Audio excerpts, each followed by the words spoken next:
엘리야 빗속을 달리다라는 제목을 가지고 열왕기상 18장 41절부터 46절까지 말씀을 좀 살펴봤으면 좋겠습니다. 우리가 신앙생활을 하면서 제일 먼저 배우는 게 있다면 아마 기도가 아닐까 싶습니다. 그래서 우리가 신앙생활을 하면서 제일 먼저 기도에 대해서 배우고 기도를 하게 되죠. 그래서 신앙생활은 기도는 신앙생활의 기본이라고 할 수 있습니다. 이런 점에서 기도하지 않는 그리스도인은 없다고 해도 과언이 아닐 겁니다. 그런데 기도는 우리가 제일 처음 배우는데 또 제일 어려운 게 기도가 아닐까 싶습니다. 오랫동안 기도해왔지만 어떻게 기도해야 되지? 무엇을 기도해야 되지? 라는 생각이 들 때가 종종 있습니다. 그렇다면 우리는 어떻게 기도에 대해서 배우고 기도를 통해서 더 큰 을 누릴 수 있을까요? 아마 기도를 배울 수 있는 가장 좋은 방법 중에 하나는 뭐냐면 모방일 것 같아요. 모방. 보고 배우는 거죠. 정말 기도를 잘 하시는 분들이나 모범적으로 하시는 분들의 모습들을 보고 우리가 배울 때 우리는 좀 더 기도를 잘할 수 있는 것 같아요. 특별히 성경을 통해서 우리가 좀 배울 수 있는 것 같아요. 성경에 보면 여러 인물들이 나옵니다. 이 인물들 중에서는 특별히 우리가 보고 배울 만한 그런 인물들이 있죠. 그래서 오늘 본문에 등장하는 엘리야도 대표적인 인물이 아닐까 싶어요. 엘리야는 구약시대 때 활동했던 선지자예요. 선지자 하나님의 말씀을 전하는 사람인데 구약시대 선지자의 대표적인 인물로 알려져 있어요. 그만큼 신앙과 믿음의 모범이 되었던 사람입니다. 그래서 오늘 저는 여러분과 함께 엘리야의 기도에 대해 좀 살펴보고 이 기도를 통해서 우리가 배울 수 있는 점 무엇인지 함께 또 나누고 또 기도하는 시간들을 가졌으면 좋겠습니다. 첫 번째로 오늘 본문에서 배울 수 있는 점이 있어요. 그건 뭐냐면 기도와 약속 간의 관계. 기도와 약속 간의 관계입니다. 우리 먼저 41절부터 42절까지의 말씀을 같이 한번 읽어보면 좋을 것 같습니다. 같이 읽도록 하겠습니다. 엘리야가 엘리야가 아합에게 아합에게 이르되 이르되 올라가서 올라가서 먹고 먹고 마시소서. 마시소서. 큰 큰 빗소리가 빗소리가 있나이다. 있나이다. 아합이 아합이 먹고 먹고 마시러 마시러 올라가니라. 올라가니라. 엘리야가 엘리야가 갈멜산 갈멜산 꼭대기로 꼭대기로 올라가서 올라가서 땅에 땅에 꿇어 꿇어 엎드려 엎드려 그의 그의 얼굴을 얼굴을 무릎 무릎 사이에 사이에 넣고. 넣고. 오늘 본문은 아합 왕 때 있었던 이야기예요. 아합이란 사람은 이스라엘의 왕입니다. 특별히 그 당시에 솔로몬이 죽은 다음에 북이스라엘과 남유다로 나누어졌는데 북이스라엘 왕이 아합이에요. 그런데 이 아합 왕은 북이스라엘 왕들 중에서 가장 악한 왕으로 알려져 있었습니다. 단순히 이 사람이 품행이 악했던 것뿐만 아니라 그 근본적인 원인은 뭐였냐면 하나님을 버리고 우상인 바알신을 섬기고 정말 하나님에 대한 신앙이 없이 이방신을 섬기며 백성들로 하여금 이 바알이라는 이방신을 섬기도록 이끌었던 그런 악한 하나님 보시기에 정말 타락한 왕이었어요. 그 시대에 활동했던 인물이 엘리야입니다. 그런데 그 당시에 어떤 일이 있었냐면 3년 6개월 동안 비가 오지 않았어요. 왜 비가 오지 않았냐면 하나님께서 이들이 정말 하나님을 떠나고 우상을 섬기잖아요. 그래서 우상을 섬기니까 이들을 징계하시기 위해서 비를 안 주신 거죠. 이렇게 고난이 닥치고 어려움이 닥치면 어떻게 되겠어요? 하나님을 찾으면 좋은데 그러지가 않아요.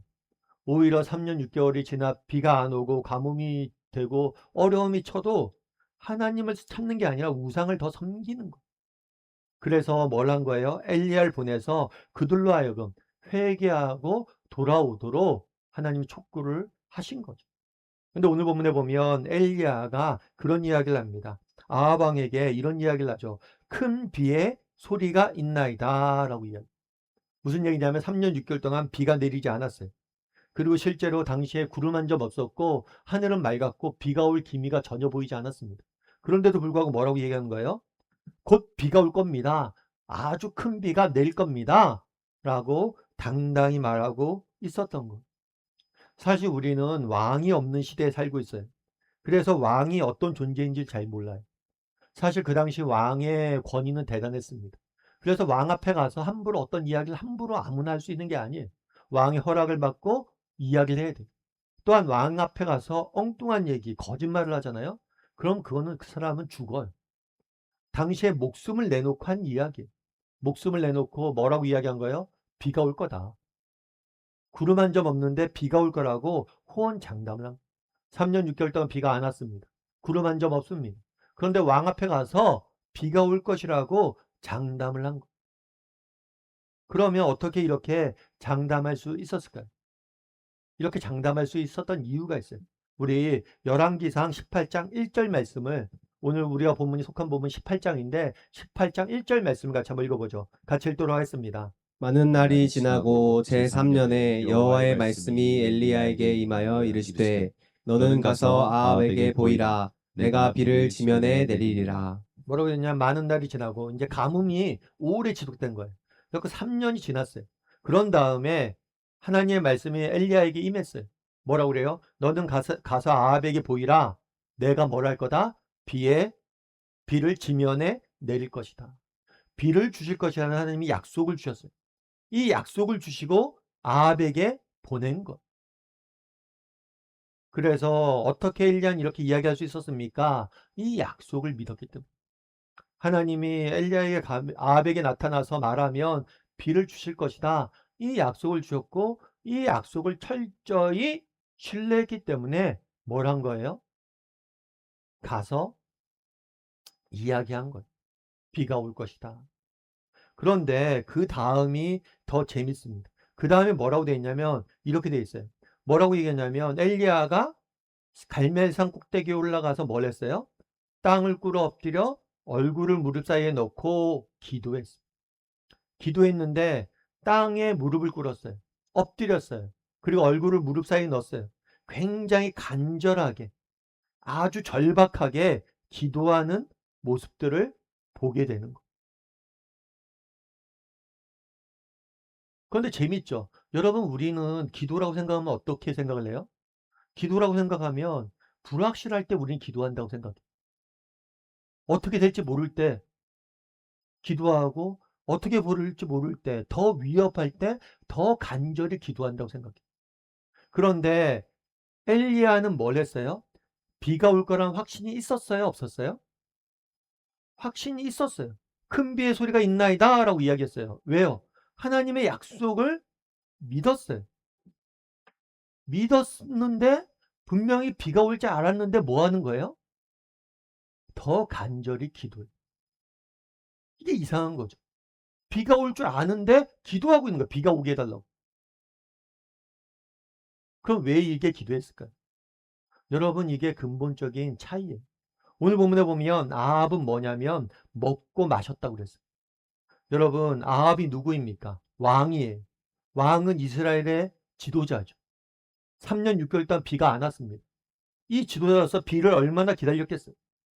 또 엘리야는 누구예요? 엘리야도 선지자죠. 영적인 지도자예요. 둘 다 지도자예요. 한 명은 정치적인 지도자고 한 명은 영적인 지도자예요. 그런데 하나님께서 비가 올 것이라는 약속을 주셨는데 믿음이 없는 아합은 뭐래요? 기도하지 않아요. 이 약속을 믿은 사람은 뭐예요? 기도해요. 여러분, 이 기도와 약속과의 관계에서 어떤 걸 대비해서 보여주고 있습니까? 오늘 본문은. 이 약속을 믿는 사람과 약속을 믿지 않는 사람이 어떤 반응을 보이냐. 결국에 여러분, 우리가 기도는 누가 하느냐? 약속을 믿는 사람들이 하는 거예요. 정말 다르게 말하면 우리가 왜 기도하지 못합니까? 약속을 믿지 않기 때문이죠. 성경을 보면 이런 하나님의 약속들이 얼마나 많아요. 내가 내게 울부짖으라 내가 내게 응답하겠고 구하라 그럼 주실 것이요 찾으라 그럼 찾을 것이요 문을 두드리라 그러면 열릴 것이다. 우리가 기도하면 하나님이 주실 것이다. 이것들 믿는 사람들은, 약속을 믿는 사람들 기도하는 거예요. 그런데 약속을 믿지 않는 사람들 뭐예요? 기도하지 않아. 다르게 말하면 여러분, 왜 우리가 기도하지 않습니까? 우리가 기도하지 않는 이유 중에 하나는 뭐가 있는 거예요? 우리 안에 믿음이 없는 거예요. 어떤 믿음이 없어요? 하나님이 자신의 약속을 지키시는 분이나, 하나님의 약속은 반드시 지키시고 하나님께서 우리에게 약속을 지키시고 기도에 응답할 거란 믿음이 없기 때문에 기도하지 못한, 다르게 말하면 약속을 믿지 못하기 때문에 기도하지 않는 거. 사실 오늘날 우리 사회는 너무 풍요로운 사회가 되었죠. 그래서 우리가 원하는 것들은 언제든지 이제 구하고 찾을 수 있죠. 근데 제가 어렸을 때만 해도 이렇게 풍요로운 사회가 아니었던 것 같아요. 그래서 새 옷이나 새 신발 이런 거 주로 언제 샀어요? 명절 때 사죠. 설날 때, 추석 때. 그래갖고 새 빔 입는다고 그래요. 새 옷 입는다고. 큰 명절 때나 신발이나 옷을 사는 거예요. 그래서 그런 얘기를 하죠. 여름에 신발 떨어지면 엄마 나 신발 사줘. 야 추석 때 사줄게. 그렇게 이야기하죠. 그럼 여러분 엄마가 추석 때 사줄게 라는 약속을 믿으면 어떻게 돼요? 엄마한테 진짜 엄마 사줄 거지? 라고 기대하고 기도하고 기다리죠. 그런데 그 약속을 믿지 않으면 뭐예요? 아무 생각 없어요. 기대조차 안 하지 않아요. 구하지도 않아요. 여러분, 우리가 왜 기도하지 못합니까? 여러분 한번 돌아보세요. 여러분들 정말 기도하지 못한 이유가 뭐입니까? 정말 하나님의 약속을 믿는다면, 비를 줄 것이라는 약속을 믿는다면, 어떻게 기도 안 할 수가 있어요? 아유, 비가 오겠어? 기도한다고 비가 오겠어? 기도한다고 응답이 되겠어? 기도한다고 하나님께 주시겠어? 내가 구하면 주실 거냐 하나님의 약속을 믿지 않으니까 기도하지 못하는 거예요. 그래서 조지 밀러 같은 분은 이렇게 이야기합니다. 기도란 무엇이냐? 약속이 담긴 하나님의 말씀은 하늘 은행의 수표와 같습니다. 수표를 가졌다면 은행에 가서 현금으로 바꾸는 적절한 절차를 밟아야 합니다. 이미 지불이 보장된 수표를 들고 가면서 돈을 줄까 안 줄까 의심하는 사람은 없습니다. 약속을 붙든 기도는 이미 받은 수표를 현금화하러 나아가는 것과 같습니다. 뭐라고 그래요? 말씀은 뭐라고요? 수표와 같다는 거. 여러분 저도 이렇게 우리가 사실은 요즘은 현금을 가지고 다닐 때가 없잖아요. 근데 가끔 이렇게 큰 돈을 만질 때가 있죠. 언제 만져요? 부동산 계약할 때. 저도 전세 계약할 때는 그래도 전세금을 이렇게 해야 되잖아요. 그러니까 뭐 전세집이 1억이다. 그럼 1억짜리 수표를 만들어요. 그럼 보통 뭐 계약날 있으면 전날 만들면 종이 한 장 주잖아요. 1억이라고 돼 있잖아요. 그럼 이거 보죠. 이게 진짜 1억이 맞아? 종이 한 장 보면 그냥 1억 같아. 그런데 막상 그걸 은행에 가져가면 그게 뭐예요? 그만한 가치가 있는 거. 그게 약속이에요. 하나님도 마찬가지. 하나님이 주신 약속은 그냥 종이 한 장 같아요. 그냥 사소해 보여요. 그런데 그 안에는 너무나 많은 보화가 가치가 담겨 있다. 그런데 여러분 우리가 그것들을 신뢰하지 못하기 때문에 기도하지 못하는 거. 여러분 우리가 왜 기도하지 못합니까? 하나님의 약속을 모르기 때문에. 그래서 이렇게 주일날 말씀 배우는 거예요. 여러분 무엇보다도 하나님의 약속을 성경을 통해서 우리를 위해서 어떤 약속이 있는지 좀 배우세요. 그 다음에 성경에 대해서 약속이 배웠다면 그 약속을 뭐예요? 믿으세요. 신뢰하세요. 그럼 우리는 엘리야처럼 뭐 하고 있는 거예요? 기도할 수 있는 거. 오늘 본문에 보면 엘리야는 기도합니다. 아합은 기도하지 않습니다. 똑같은 비가 내리지 않는다는 문제가 있습니다. 그런데 한 사람은 기도하고 한 사람은 기도하지 않습니다. 두 사람을 대비합니다. 여러분 우리가 아합인지 내가 엘리야인지 한번 점검해 보세요. 그리고 엘리야처럼 정말 기도할 줄 아는 저나 여러분이 되기를 주님의 이름으로 소원합니다. 우리 옆 사람에게 이렇게 인사했으면 좋겠습니다. 하나님은 약속을 주십니다. 하나님은 약속을 주십니다. 한 번 더 인사할까요? 하나님은 약속을 반드시 이루십니다. 하나님은 약속을 반드시 이루십니다. 하나님의 약속을 믿고 기도할 줄 아는 사람이 되었으면 좋겠습니다. 두 번째로 기도와 기다림의 문제. 기도와 약속이었다면 두 번째로 오늘 본문에서 알 수 있는 건 기도와 기다림의 문제입니다. 우리 43절 말씀을 같이 한번 읽어보도록 하죠. 같이 읽도록 하겠습니다. 그의 서한에게 이르되 올라가 바다 쪽을 바라보라. 그가 올라가 바라보고 말하되 아무것도 없나이다. 이르되 7번까지 다시 가라. 오늘 본문에 보면 엘리야는 그렇게 하죠. 아합에게 먹고 마시소서 하고 자기는 산 꼭대기에 가서 기도합니다. 산 꼭대기에 가서 기도하는데 굉장히 간절히 기도해요. 그럼 왜 산 꼭대기에 가서 기도했을까요? 산 위에 올라가면 더 신령할까요? 산 위에 올라가면 하나님과 더 가까워져서 더 기도 응답이 잘 될까요? 뭐 그런 면도 있을 그건 아니겠죠. 장소에 구애받지 않는 분 아니니까. 산 꼭대기 올라가서 기도한 이유는 뭐냐면 보기 위해서 그런 거예요. 뭘 보기 위해서 그런 거예요? 산 꼭대기 올라갑니다. 이쪽에 바다가 있습니다. 그런데 같이 올라간 사환에게 이르러 기도하다가 사환한테 이야기해요. 야, 산 꼭대기 올라가는데 좀 더 위에 올라가서 구름이 보이는지 한번 네가 봐봐. 저 멀리에 구름이 보이는지 한번 봐봐. 그 사환이 올라가서 봅니다. 근데 구름이 안 보여요. 구름이 안 보이는데요. 그래 알았어. 그리고 기도합니다. 그리고 또 이야기하는 거예요. 명령하는 거예요. 야, 저 위에 올라가서 구름 보이는지 봐봐. 또 명령합니다. 이것들을 몇 번 했다고요? 7번 했어요. 7번. 성경에서 7번은 7은 완전수예요. 계속해서 이 일을 반복했다는 거. 그럼 도대체 왜 이런 걸 했을까요? 어떤 사람들은 그렇게 이야기해요. 이렇게 확인을 하잖아요. 여러분 이런 거 왜 이렇게 했는지 궁금하지 않죠? 성경을 읽다 보면. 이걸 좀 궁금해야 돼요. 왜 그러면 이렇게 했을까요? 그럼 어떤 사람들은 그런 이야기를 합니다. 뭐냐면 믿음이 없어서 그렇다. 믿음이 없다 보니까 기도하다가 이게 응답이 될까 안 될까? 그런 마음으로 이렇게 보게 했다는 거예요. 그런데 그렇지 않아요. 믿음이 없다면 왕 앞에 그렇게 이야기하지 않죠. 앞서 얘기했던 것처럼 왕 앞에 함부로 이야기하는 게 아니에요. 왕 앞에 거짓말을 하면 죽어요. 분명히 믿음이 있었어요. 어떤 믿음이 있었어요? 비가 내릴 것이다. 분명한 믿음이 있었어요. 그런데 그럼 왜 그러냐? 그거 왜 그러냐면 기대감 때문입니다. 정말 뭐냐면 비가 내릴지는 알았어요. 그런데 비가 언제 어떻게 내릴지는 몰랐던 거예요. 구름이 어떻게 생겨서 어떤 식으로 비가 내릴지. 하나님께서는 비가 줄 거라는 약속은 주셨어요. 그런데 언제 어떻게 내릴지에 대한 약속은 안 주시고. 그러면서 이 언제 어떻게 내릴까? 이 궁금증이 생긴 거예요. 그래서 이야기한 거예요. 상황한테. 야야 확인해봐. 야 지금이야? 아니 뭐 어떻게 되는 거야? 하나님이 어떻게 우리의 응답하시는 거야? 그 기대감이 있었기 때문에 언제 어떻게 정말 이 비가 내릴까라는 기대감이 있기 때문에 계속해서 확인하게 되는 거예요. 여러분 그런데 여기에 우리가 주목할 점이 있습니다. 그건 뭐냐면 보세요. 우리가 기도를 할 때 하나님께서 약속을 주십니다. 그런데 하나님께서는 그 약속을 주시는데 뭘 감추냐면 언제 어떻게는 잘 감추세요. 언제 어떻게는 잘 알려주지 않으세요. 그러다 보니까 기도할 때 우리가 제일 힘든 게 뭐예요? 기다림이.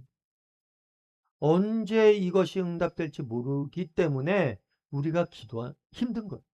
하나님은 우리에게 분명히 약속을 주셨습니다. 정말 너가 기도하면 응답될 것이다. 너가 기도하면 이것들 이룰 것이다.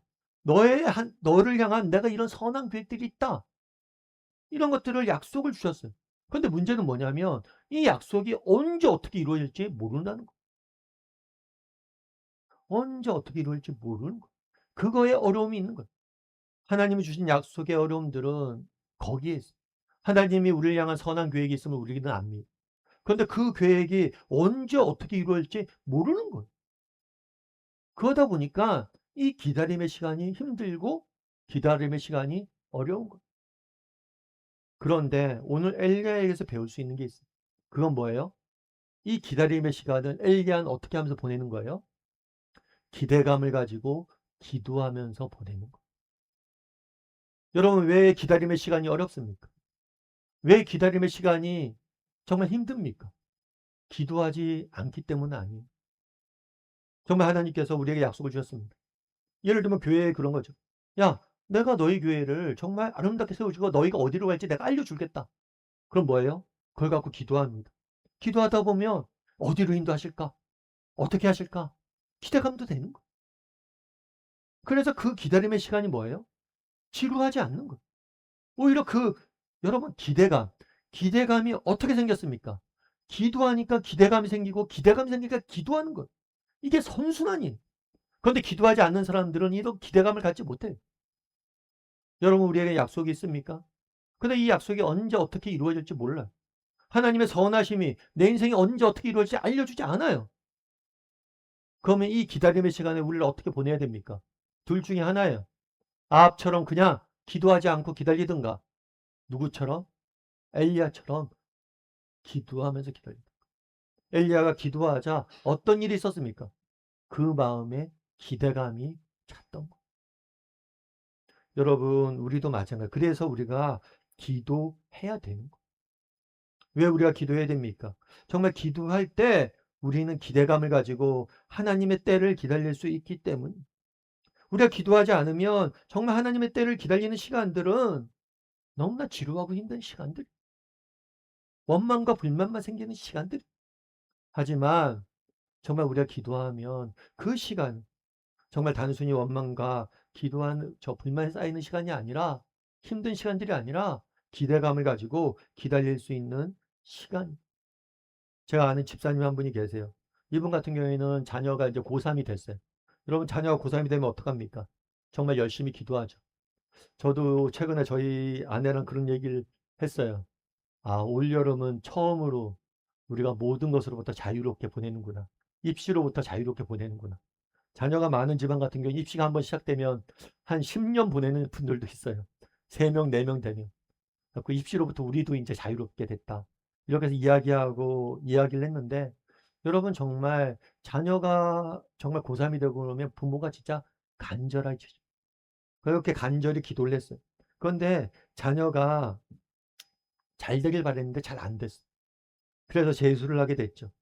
그리고 재수를 해서 이렇게 결국에 대학교를 원하는 대학교를 갔어요.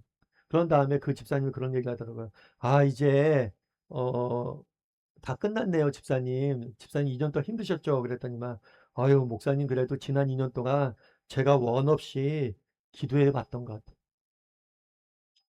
정말 그렇잖아요. 뭐 애가 이제 고3입니다. 걱정한다고 애가 시험 잘 보는 것도 아니고. 그래서, 아유, 걱정할 바에 기도해야겠다. 기도하다 보니까 정말 주시는 은혜가 있었다는 거예요. 그리고 원 없이 제가 한번 기도해 봤습니다. 그래서 그때 받았던 은혜가 너무 큽니다. 그런데 애가 진짜 대학교 가니까 그때처럼 그렇게 간절하게 기도하게 되지 않더라고요. 그래서 인생에 문제가 있었지만 그때 간절히 기도해서 정말 받은 은혜가 있었던 거예요. 그리고 또 그 얘기도 하더라고요. 아이가 재수해서 좀 참 좋았던 점도 있어요, 목사님. 그런 얘기 하더라고요. 첫 번째 재수에 좋았던 게 아까 얘기했던 것처럼 원 없이 기도해서 좋았고, 또 한 가지는 아이가 이제 자기가 원해서 재수학원을 보냈대. 재수학원이니까 기숙학원. 기숙학원을 가서 보내는데, 기숙학원에 가서 있다 보니까 애가 많이 컸어요. 그런 얘기를 왜 컸어요? 그러다 보니까 자기가 이제 재수학원 같은 데 가면 이렇게 지방에서 올라온 아이들도 많이 만나잖아. 그리고 그런 아이들 이야기 듣다 보면, 아, 내가 얼마나 행복하게 고등학교를 보냈구나. 내가 얼마나 복받은 애구나. 라는 걸 많이 느꼈대. 막 지방에서 와서 공부한 아이들 이야기 들어보면 너무 힘들고, 뭐 돈도 없고 어렵고 그런 형편들 많이 이야기 들으니까. 그러면서 애가 되게 감사도 알게 됐고, 너무 좋은 시간이었다. 그러면서 오히려 저는 재수했던 게 참 은혜였던 것 같다. 여러분, 아이가 재수를 합니다. 자녀가 재수를 해요. 얼마나 힘든 시간이. 그런데 그 시간을 불안하고 염려하면서 보낼 수 있어요. 그런데 정말, 그래, 내가 한번 원 없이 한번 기도해보자. 정말 원 없이 기도해보면 그 기도의 시간에 은혜가 있는 거예요. 그리고 그 시간을 기다릴 수 있는 거예요. 여러분, 하나님께서 우리를 향한 선한 계획이 있습니다. 그런데 그 계획이 언제 어떻게 이루어질지 우리는 알 수 없어요. 그 뜻이 이루어지길 우리는 기다려야 됩니다. 이 기다림의 시간을 보낼 때 두 가지 선택권이 우리에게 있는 거예요. 어떻게 하는 거예요? 아합처럼 먹고 마시든가, 엘리야처럼 기도하든가. 엘리야처럼 기도하면 기대감이 생깁니다. 엘리야처럼 기도하면 뭐예요? 정말 기대감이 생깁니다.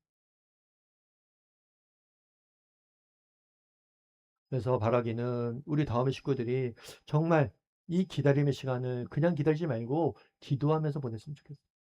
그리고 기도하면 보낼 줄 아는, 그래서 정말 하나님이 주시는 기대감을, 은혜를 맛볼 줄 아는 저나 여러분이 되기를 주님의 이름으로 소원합니다. 우리 옆 사람에게 인사했으면 좋겠습니다. 기도하며 기다립시다. 기도하며 한 번 기다립시다. 더 인사할까요? 하나님의 때에 이룰 것입니다. 하나님의 때에 이룰 것입니다. 마지막으로 살펴보길 원하는 것은 기도와 기쁨. 우리 46절 말씀을 같이 한번 읽어보면 좋을 것 같습니다. 같이 읽도록 하겠습니다. 여호와의 능력이 엘리야에게 임함에 그가 허리를 동이고 이스라엘로 들어가는 곳까지 아합 앞으로 달려갔더라. 네. 오늘 본문의 이야기의 중심 이야기는 뭐예요? 비예요, 비.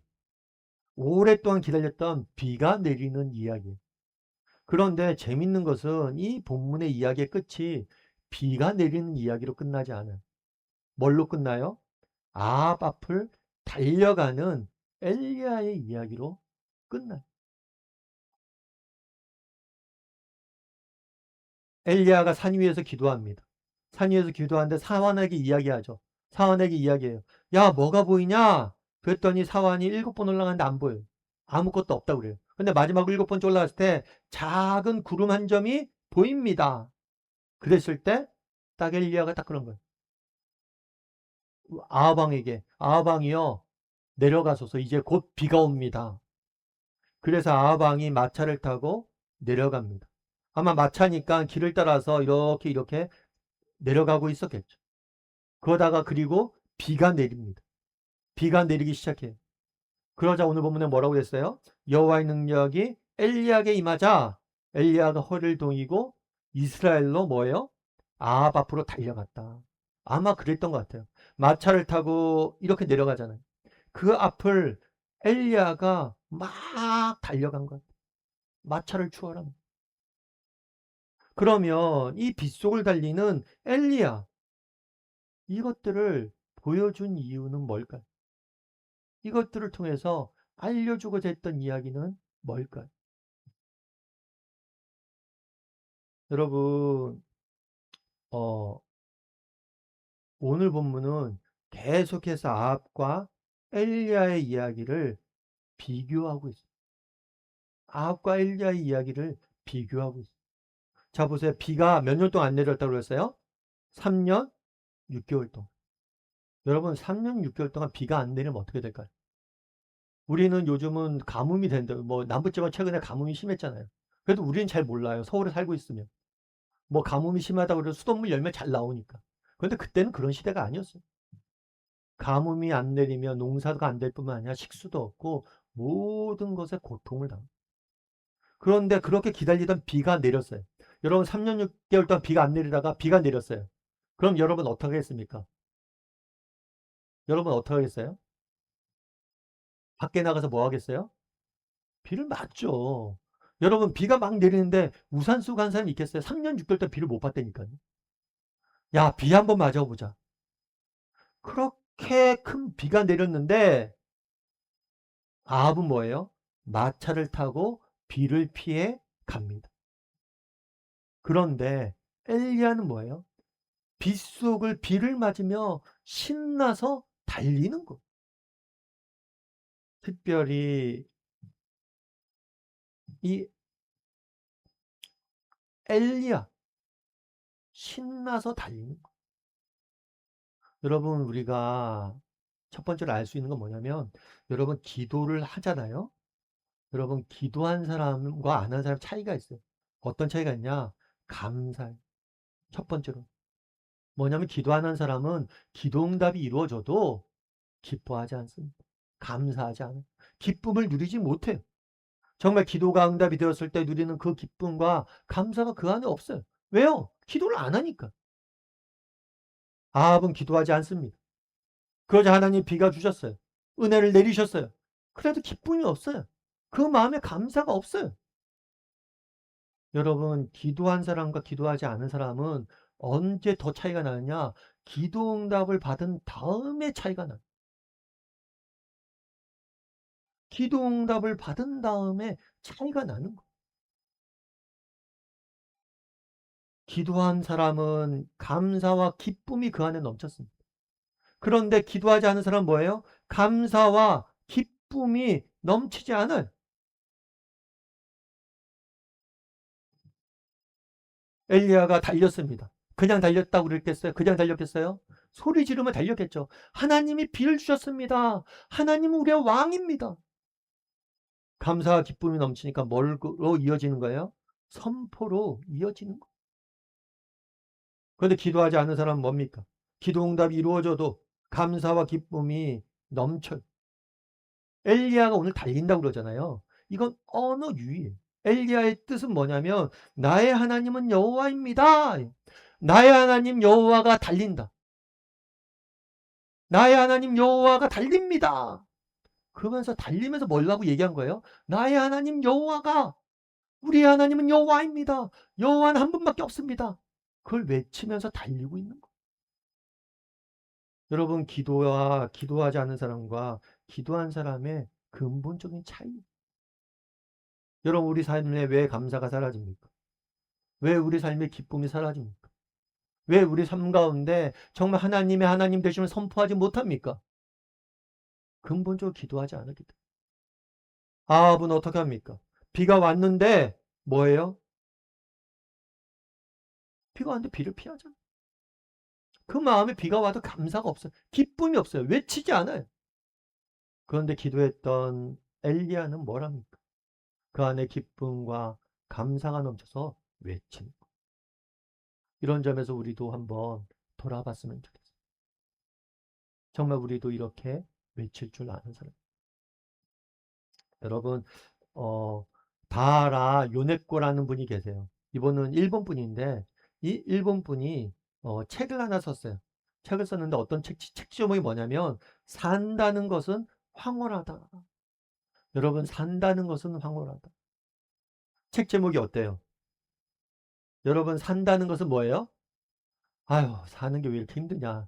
우리가 주로 많이 하는 건 산다는 것이 너무 힘들다잖아. 근데 이분은 산다는 게 황홀하대. 이런 말을 하는 사람이면 행복한 사람일까요? 아닐까요? 행복한 사람이겠죠. 그럼 이런 말을 하는 사람이라면 대단한 사람 아닐까? 뭔가 그래도 가진 게 많거나 뭔가 많으니까 이렇게 이야기하는 거 아닐까? 이런 생각을 하기 쉬워요. 그런데 이분은 그런 분이 아니에요. 이분은 어렸을 때 어머님이 일찍 돌아가셨어요. 고등학교 때. 원래 아버님이 안 계셨는데 어머님이 일찍 돌아가셨어요. 갑자기 천에 고아가 된 거죠. 인생을 비관합니다. 그래서 뭘 했냐면 자살 시도를 해요. 특별히 어디에 했냐면 달려오는 기차에 몸을 던져버려요. 그런데 목숨은 구했어요. 목숨은 구했는데 다리 2개가 없어졌어요. 그리고 팔 하나가 없어졌어요. 그리고 나머지 한 손가락도 3개밖에 남지 않아요. 손가락. 2다리가 없고 한 팔이 없는 손가락 3개 갖고 사는 사람이 뭐라고 그래요? 산다는 건 너무 멋진 일이다. 인생을 비관해서 정말 죽을 뻔하다가 살아난 사람이, 그래서 손가락 3개밖에 없는 사람이 뭐라고 그러는 거예요? 산다는 게 황홀하다라고 이야기해요. 그럼 어떻게 이렇게 이야기할 수 있었을까? 이분이 어 이제 병원에 있을 때였어요. 치료받기 병원 위에서 병원에 있었는데 한 젊은 청년이 찾아왔어요. 이 청년이 찾아와서 복음을 전했어요. 그래서 이 복음을 듣고 예수님을 믿게 됐어요. 예수님 믿게 됐는데 이 청년이 더 놀라운 것은 뭘 했냐면 프로포즈를 한 거예요. 나와 결혼해달라. 그런데 이 프로포즈를 받을 수가 없는 거예요. 왜요? 나는 다리가 없잖아요. 팔이 없는데 이런 장애인과 나와 살면 불행해진다고. 나 이거 받아들일 수 없다고. 거절했어요. 그래서 끝까지 청년이 이야기하는 거예요. 내가 당신과 결혼하고 싶다. 그랬을 때 서로 기도해보자고 그랬어요. 서로 기도한 다음에 말씀 보고 묵상하고 기도한 다음에 하나님이 주시는 응답이 있으면 그때 생각해보자. 근데 둘이 각자 기도했는데 똑같은 말씀을 받았어요. 그 말씀이 뭐냐면 마태복음 18장 19절. 진실로 다시 너희에게 이르노니 너희 중에서 2사람이 땅에서 합심하여 무엇이든지 구하면 내가 이룰 것이다. 이 말씀을 받은 거. 그러면서 비록 내가 장애인이지만 정말 우리가 합심해서 기도하다 보면 하나님께서 우리 인생을 채워주실 거예요. 그래서 이 말씀이 자신의 뭐가 된 거예요? 표대가 된 거예요. 그리고 그래서 이 말씀 붙잡고 평생을 산 다음에 내린 결론이 뭐예요? 산다는 것은 황홀하다. 산다는 것은 너무 멋진 일이다. 여러분, 우리도 정말 이 단의 요네꽃처럼 외칠 수 있었으면 좋겠어요. 산다는 것은 황홀하다. 그날의 엘리야처럼 빗속을 달리면서 외칠 수 있었으면 좋겠어요. 산다는 것은 너무 황홀합니다. 우리 하나님은 너무 멋진 분입니다. 내 인생은 정말 너무 기쁘고 너무 내 안에 감사가 넘칩니다. 우리 하나님 너무 멋진 분입니다. 그럼 어떻게 이렇게 외칠 수 있어요? 너희가 기도하면 그날에 오늘 본문의 이야기는 앞서 얘기했던 것처럼 빗속을 달리는 엘리야의 모습으로 끝납니다. 바라기는 우리도 정말 그날에 빗속을 달렸던 엘리야처럼 정말 빗속을 달리며 나의 하나님이 여호와입니다. 여호와는 정말 좋으신 분이십니다. 우리의 삶은 너무 황홀합니다. 라고 외칠 줄 아는, 정말 고백할 줄 아는, 정말 기도한 자만이 누리는 기쁨과 은혜를 맛볼 줄 아는, 기도한 자에게만 임하는 감사를 맛볼 줄 아는 저나 여러분이 되기를 주님의 이름으로 소원합니다.